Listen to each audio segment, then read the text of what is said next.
Hey everybody, welcome back to Video Game Esoteric. It's time for another tour through the video game trap house known as Super Sega FPGA, because in the last video I told you Alejandro had gone missing, as did the money, and I very much hinted at the fact that I felt like he was going to pop back up soon, and of course he did exactly that 3 days after I made that video. So I'm assuming, just like the J-Man himself, he went and hid out in the Sagrada Familia basement for 3 days, and then miraculously resurrected with a light shining behind him, and maybe Ron Jeremy along for the ride.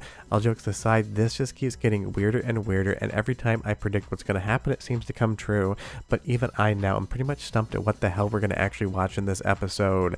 This is just one of the weirdest things that's ever happened as far as any video game project is concerned, because we've definitely seen some scam projects before, but not a personality to the level of Alejandro. He is the Salvador Dali of scamming. He is the Ron Jeremy of FPGA. He is everything and a bag of chips, and I absolutely love the man for all of his weirdness and all of the content it provides. And again, big thanks to Ian Lee. I put him in contact with Alejandro maybe about a month and a half ago when we chat in the background talking about everything that's going on, and the amount of information coming out is just absolutely glorious. But thankfully we know the Lambo is fine. Alejandro wasn't in the hospital because of a car crash, and honestly the Lambo is probably the most innocent of all victims in this entire Super Sega FPGA saga. The poor car indeed. And Ian Lee just seems to be able to continue to get more and more content out of Alejandro, and Alejandro sent him this photo here as to where he's been. He said he just got back from the hospital. Now of course you can't tell that from the photograph whatsoever. I genuinely hope he wasn't in the hospital and isn't sick. I would not wish that on anybody. It is not a fun time. So we're not really here to joke about his hospital stay, but holy shit, this photograph, I just don't know what it's supposed to prove whatsoever. But the dancing fool himself has apparently been bedridden, and that's why he's not been able to be in contact with any of the people trying to reach out to him to find out exactly where their refunds are.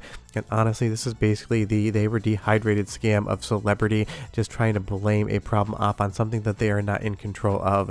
The health scare, the hospital stay, the dehydration, the rehab check-in are all different things that people pull all the time just to basically try to shirk out from actually having to provide any answers.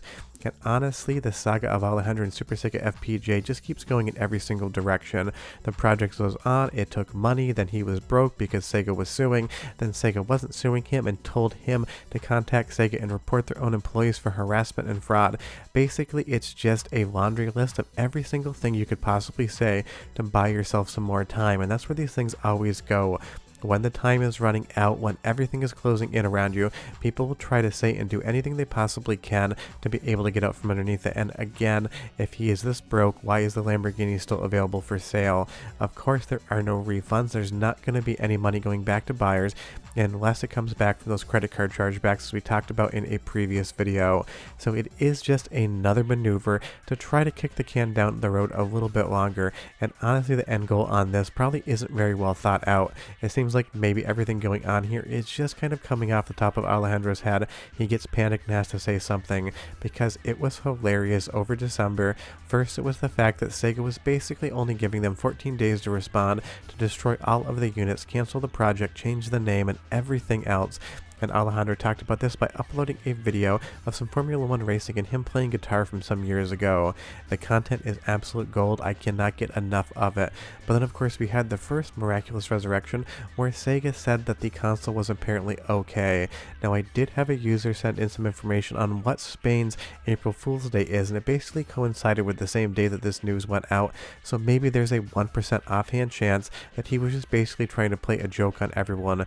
Which would be funny if you didn't have 133,000 euros of people's cash that you've disappeared with and stated that you've refunded everybody, because the now 4 people I've talked to that pre-ordered the Super Sega FPGA console and were charged the full 420 euro amount, not a single one of them has seen a single penny back as a refund. So Alejandro is just trying to buy more time, coming up with any excuse whatsoever that he doesn't have to prove what's going on. It's the equivalent of telling somebody at a bar that you're packing a fire hose, and when you get back you have to unveil a little rigatoni.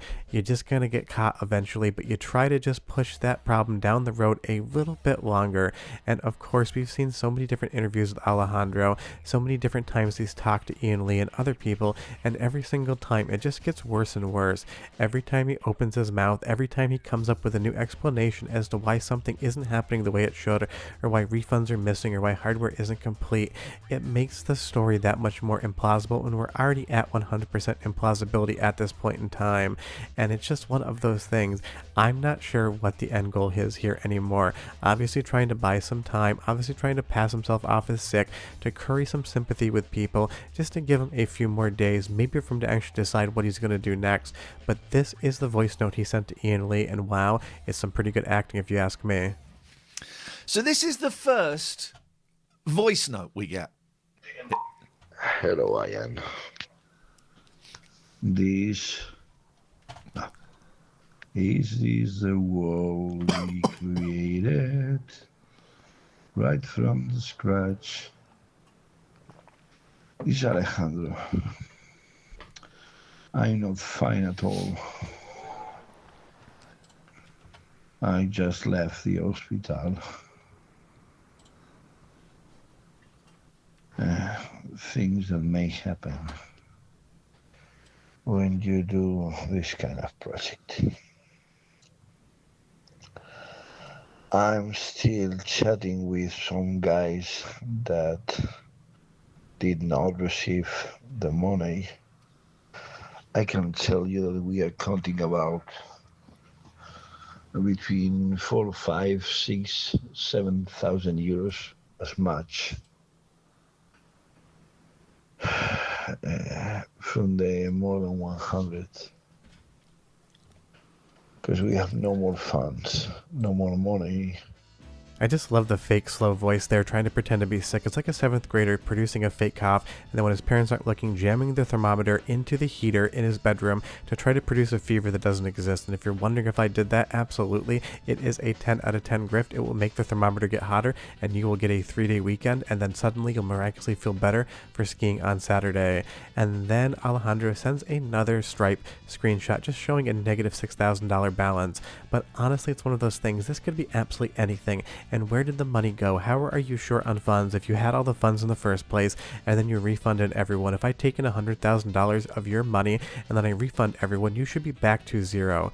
And then for some strange, inexplicable reason, when Ian Lee asks for proof of the prototype working, Alejandro just sits down after he got out of bed sick, lights up a cigarette because you know that's good for your health, and then just plays a Master System. But honestly, this is the first proof that anything is playing on the hardware as shown, because this is just a Master System playing a Master System game.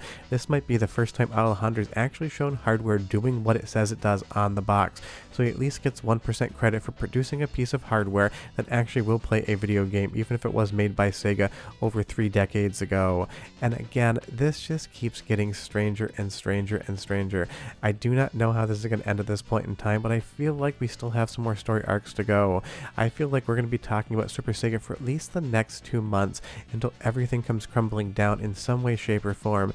And honestly, at this point in time, I don't really think he could try to go to a crowdfunding platform, because myself and everyone else involved in this is probably going to report it to the platform immediately so that more people don't get swept up in this.